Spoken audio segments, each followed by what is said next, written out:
అందరికీ నమస్కారం.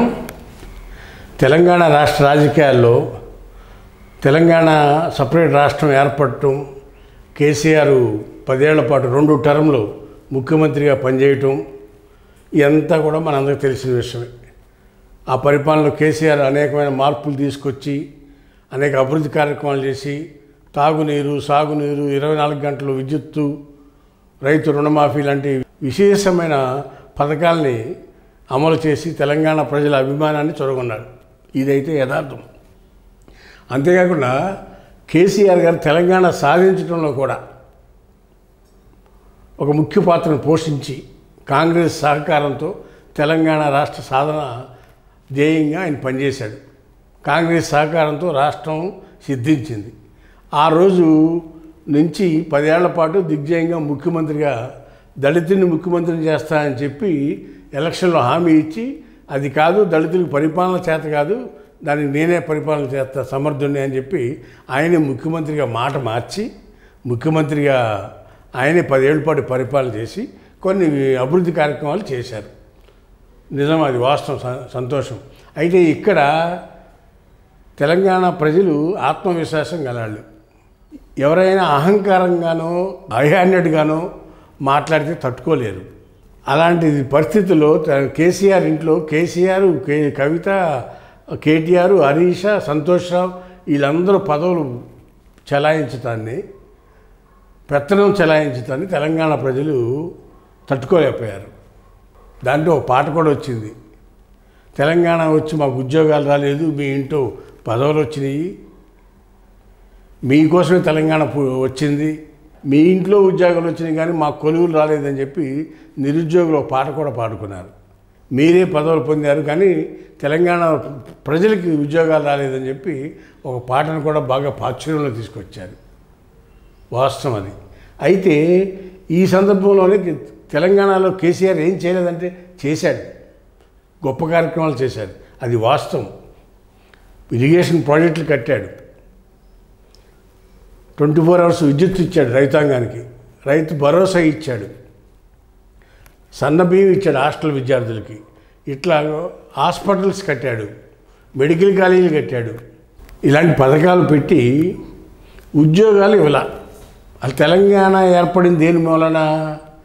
నీళ్లు, నిధులు, నియామకాలు అనే అంశం మీద తెలంగాణ పోరాటం సాగించారు తెలంగాణ మేధావులందరూ కూడా. అలాంటి పరిస్థితుల్లో గద్దర్ లాంటి వ్యక్తి కూడా చీఫ్ మినిస్టర్ అపాయింట్మెంట్ కోసం ఆయన ప్రగతి భవన్ దగ్గర ఒక కుర్చీ బల్ల మీద కూర్చుని నిరీక్షించారు కొన్ని గంటల పాటు. అది కూడా తెలంగాణ ప్రజల్లో కేసీఆర్ అహంకార ధోరణికి అద్దం పట్టింది. ముఖ్యంగా గ్రామీణ ప్రాంతాల్లో ఉన్న దళిత సోదరులందరూ కూడా కాంగ్రెస్ పార్టీకి సపోర్ట్ చేస్తూ ఓటేశారు. మొన్న టీఆర్ఎస్ పార్టీని వ్యతిరేకించారు. దళితులకు 3 ఎకరాలు ఇస్తానన్నా భూమి ఇవ్వలేదు ఎక్కడా కూడా. ఇలాంటి అమలు చేయలేని హామీలు కోకళ్ళు ఇచ్చారు, అమలు చేయగలిగినవి కొన్ని చేశారు. అయితే వీటన్నిటికీ మించి అహంకార ధోరణమైన మాటల్ని తెలంగాణ సమాజం తట్టుకోలేకపోయింది. అర్బన్ ఏరియాలో అయితే సపోర్ట్ చేశారు, హైదరాబాదు, రంగారెడ్డిలో టీఆర్ఎస్ పార్టీకి. అదే రూరల్ ఏరియా వచ్చేటప్పటికి ప్రజలు మొత్తం కూడా యాంటీ టీఆర్ఎస్తో కాంగ్రెస్ పార్టీకి బలపరిచారు.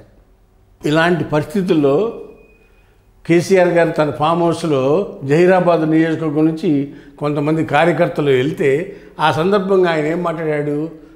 నేను లేకపోతే తెలంగాణ ప్రజలకి నేను లేని లోటు తెలంగాణ ప్రజలకు కనపడింది, నన్నే కోరుకున్నారు, నేను ఫిబ్రవరిలో ప్రజాక్షేత్రంలోకి వస్తానని చెప్పడం జరిగింది. దాని మీద మనం ఒక పోల్ పెట్టాం, తెలంగాణ ప్రజలు కేసీఆర్ని కోరుకుంటున్నారా కోరుకోవట్లేదా అని. అయితే ఈ సందర్భంగా తెలంగాణ ప్రజలు కేసీఆర్ నాయకత్వాన్ని కోరుకుంటున్నారా కోరుకోవట్లేదా అని మనం పోల్ పెడితే ఆ పోల్ 67% మంది ప్రజలు కోరుకోవట్లే, వద్దురా బాబు దొరపాలన వద్దన్నారు. 33% మంది ప్రజలు దొరపాలన, ఫామ్ హౌస్ పాలన కావాలని కోరుకుంటున్నారు. ఇవాళ మనం ఎందుకు చెప్తున్నామంటే ఇటీవల కాలంలో కాంగ్రెస్ పార్టీ ఒక పోల్ పెట్టింది వాళ్ళ సోషల్ మీడియాలో, ఫేస్బుక్లో. ఏమని? ఫామ్ హౌస్ పరిపాలన కావాలా, ప్రజా పరిపాలన కావాలా అని. ప్రజలు ఫామ్ హౌస్ పాలన కావాలని వాళ్ళు పోలు పెడతామే ఒక తప్పు. ఏమని ఫామ్ హౌస్ పరిపాలన ఏంటి అంటే వాళ్ళ ఉద్దేశం ఏదన్నా కానీ పెట్టినది డైరెక్ట్గా అటాక్ అవ్వాలి, కానీ ఫామ్ హౌస్ పాలన ప్రజాపాలన అని పెట్టారు. పెడితే ఫామ్ హౌస్ పరిపాలన కావాలి అని 70%, ప్రజాపాలన కావాలని 30% మంది ఓటేశారు. అంటే కాంగ్రెస్ ప్రభుత్వాన్ని ప్రజలు తిరస్కరించారని టీఆర్ఎస్ వాదులు చెప్తున్నారు.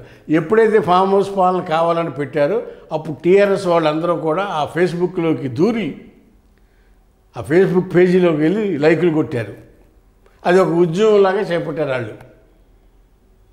అప్పుడు చూసిన ఈ కాంగ్రెస్ పార్టీ కోఆర్డినేటర్ ఎవరో దాన్ని డిలీట్ చేశాడు. దాన్ని వాళ్ళు ఛానల్స్లో చూపిస్తున్నారు. మేము నిష్పక్షపాతంగా వాస్తవంగా దాని మీద మేము కూడా పోల్ పెట్టాం. మాకు ఎవరి పక్షాన ఇంట్రెస్ట్ లేకుండా నిష్పక్షపాతంగా పోల్ పెట్టాం. 67% మంది కాంగ్రెస్ పార్టీ పరిపాలన సమర్థించారు, 33% మంది కేసీఆర్ పరిపాలన సమర్థించాడు. ఇది యథార్థం. రాష్ట్రంలో కూడా ఉన్న పరిస్థితులు అయ్యని చెప్పి మీకు నిక్కచ్చిగా ఉన్న పరిస్థితులు మీకు చెబుతున్నాం.